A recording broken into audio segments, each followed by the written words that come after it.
Welcome back to my channel. আশা করি সবাই ভালো আছেন। আজ আমি আপনাদেরকে কামাখ্যা বশীকরণ মন্ত্র দিব। কামাখ্যা বা কামরূপ কামাখ্যার বশীকরণ যেগুলো, সেটা যারা কামাখ্যা সম্পর্কে জানে তারাই বলতে পারবে এই বশীকরণগুলো কেমন হয়। এই বশীকরণ বলতে এটা বাধ্য করা, কাউকে আপনার কথায় উঠাতে পারবেন, বসাতে পারবেন, আপনার কথায় নাচাতে পারবেন, পুতুলের মতো আপনি তাকে নাকে দড়ি দিয়ে ঘোরাতে পারবেন, এরকম বশীভূত হবে। এটা নারী পুরুষ প্রত্যেকের জন্য প্রযোজ্য। পুরুষ পুরুষকেও করতে পারবে, নারী নারীকে করতে পারবে, পুরুষ নারীকে করতে পারবে, আবার নারী পুরুষকে করতে পারবে। এটা সব ক্ষেত্রেই অ্যাপ্লিকেবল, প্রয়োগ করা যায়।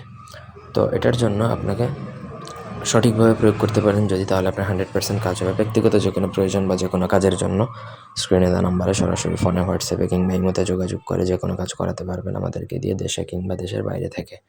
স্ক্রিনে দেখুন একটা মন্ত্র আছে, সেই মন্ত্রটা প্রথমত আপনাকে মুখস্থ করতে হবে। এগুলা হিন্দু বিদ্যা, আপনি মুখস্থ করে নেবেন। যদি বুঝতে অসুবিধা হয় কমেন্ট করে জানাবেন, আমি লিখে দিব বা ডেসক্রিপশন বক্সে আমি লিখে দেওয়ার ট্রাই করব। তারপর আপনাকে মন্ত্রটা অমাবস্যার রাত 12টার দিকে পরে সিদ্ধ করতে হবে। আমার অনুমতি সাপেক্ষে গুরু চণ্ডালী প্রদান করে 1200 বার জপ করলে এটা সিদ্ধ হয়ে যাবে। তারপর আপনি শনি বা মঙ্গলবার দিন যেই মেয়ে বা যার জন্য প্রয়োগ করবেন তার কথা স্মরণ করে 108 বার জপ করলেই কিন্তু সে আপনার বসা চলে আসবে। এগুলো হচ্ছে মোহিনী মন্ত্র বা মায়া মন্ত্র।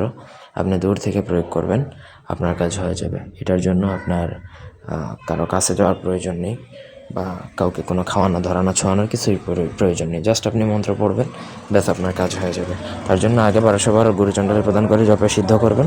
তারপর আপনাকে 108 বার যার নাম মনে করে আপনি জপ করবেন, সেই কিন্তু আপনার কন্ট্রোলে চলে আসবে বা আপনার বসে চলে আসবে। তাকে দিয়ে আপনি ভালো মন্দ সব কাজই করাতে পারবেন, বিয়ে করতে পারবেন, অফিসের বস কলিগ থেকে শুরু করে প্রত্যেকের উপর এটা অ্যাপ্লাই করা যায়। আশা করি বুঝাইতে পারছি। এই ছিল আজকের ভিডিও। ধন্যবাদ সবাইকে। আল্লাহ হাফেজ।